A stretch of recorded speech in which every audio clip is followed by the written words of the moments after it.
Budget આપો, budget આપો, વસ્તીના પ્રમાણમાં બજેટ આપો, બજેટ આપો, બજેટ આપો.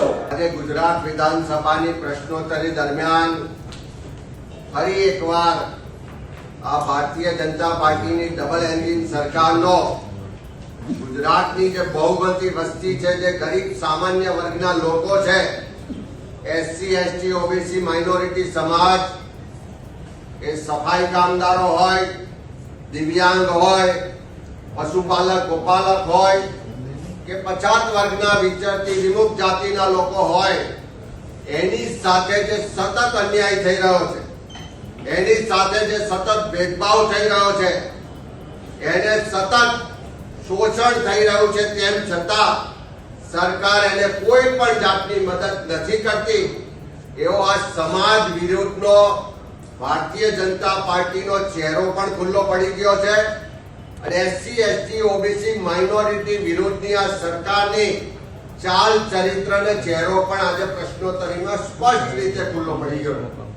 અમારા વિધાનસભા કોંગ્રેસ પક્ષના ઉપનેતા આદરણીય શૈલેષભાઈ પરમાર દ્વારા પ્રશ્ન પૂછવામાં આવ્યો કે સામાજિક ન્યાય અને અધિકારીતા વિભાગ અંતર્ગતના જે એસસી એસટી ઓબીસી માઇનોરિટી માટેના બોર્ડ નિગમ છે, એને છેલ્લા 2 વર્ષમાં કેટલી બજેટ ફાળવવામાં આવ્યું, કેટલો ખર્ચ થયો અને કેટલી રકમ વણ વપરાયેલી રહી.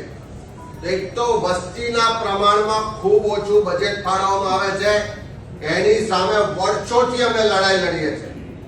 તેમ છતાં ફરી એકવાર આ જવાબમાં જોવા મળ્યું કે વસ્તીના પ્રમાણમાં નહીવત બજેટ ફાળવે છે. અને બીજી બાજુ જે બજેટ ફાળવે છે એમાંથી પણ મોટા ભાગની રકમ વણ વપરાયેલી રહે છે, એટલે કે ખર્ચ કરવામાં નથી આવતી. અહીંયા જે આંકડા છે કે ગુજરાતનો સૌથી ગરીબ કહી શકાય એવો સફાઈ કામદાર વર્ગ, એના ઉત્કર્ષ માટે સફાઈ કામદાર વિકાસ નિગમ છે. ખાલી એક જ વર્ષની વાત કરીએ, 24-25 નું વર્ષ જે પૂરું થઈ ગયું છે હિસાબી વર્ષ, એના આંકડા જોઈએ તો એમાં ફાળવેલી રકમ 76.50 કરોડ હતી. એમાંથી 28% રકમ વણ વપરાયેલી રહી. અલ્પસંખ્યક વિકાસ નિગમ એટલે કે લઘુમતી સમાજના લોકોને મદદ કરવા માટેનું આ નિગમ, એમાં 24-25 ના વર્ષમાં ફક્ત 22.80 કરોડ રકમ ફળવાઈ અને એમાંથી 40% રકમ વણ વપરાયેલી રહી.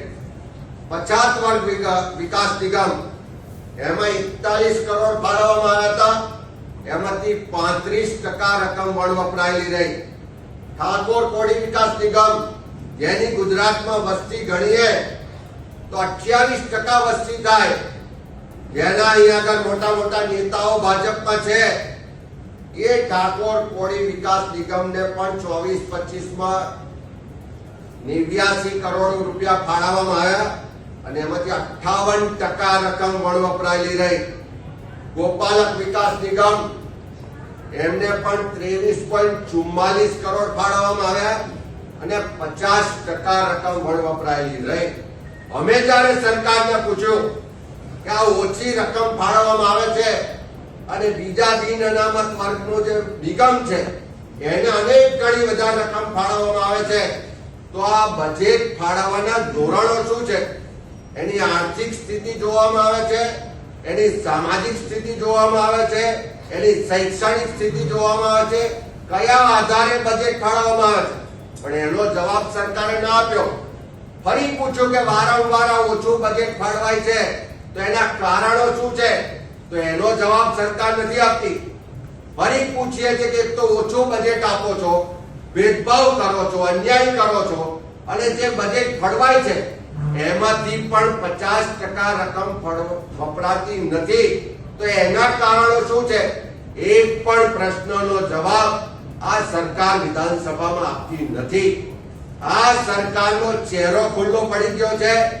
એસસી એસટી ઓબીસી માઇનોરિટી વિરુદ્ધની એમની માનસિકતા છતી થાય છે અને એના માટે જ્યારે કોંગ્રેસ પાર્ટી અવાજ ઉઠાવે, આ સમાજને ભેદભાવ, અન્યાય અને એના ન્યાય માટેની વાત કરે, તો એનો જવાબ આપવામાં નથી આવતો. કોંગ્રેસના સભ્યોની વાત સાંભળવામાં નથી આવતી અને ઉડાવ જવાબો આપવામાં આવે છે. એની વિરુદ્ધમાં આજે અમે વોકઆઉટ કર્યો છે.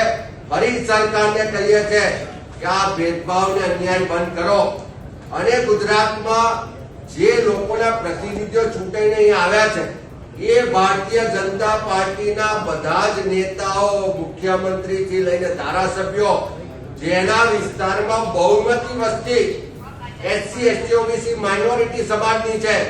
શરમ તો ત્યારે આવે કે એક પણ ભાજપનો ધારાસભ્ય આ સમાજના હક અધિકારની વાત માટે બોલવા ઉભો ના થયો. એક પણ ભાજપનો નેતા, ધારાસભ્ય આ સમાજને ભેદભાવ થાય છે, અન્યાય થાય છે એ વાત કહેવા ઉભો ના થયો.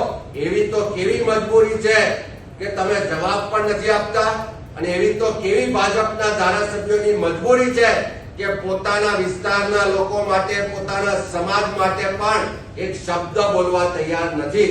ત્યારે શરમ આવી જોઈએ આ સરકારને કે અન્યાય કરે છે, ભેદભાવ કરે છે, આ સમાજની વાત પણ વિધાનસભામાં સાંભળતી નથી.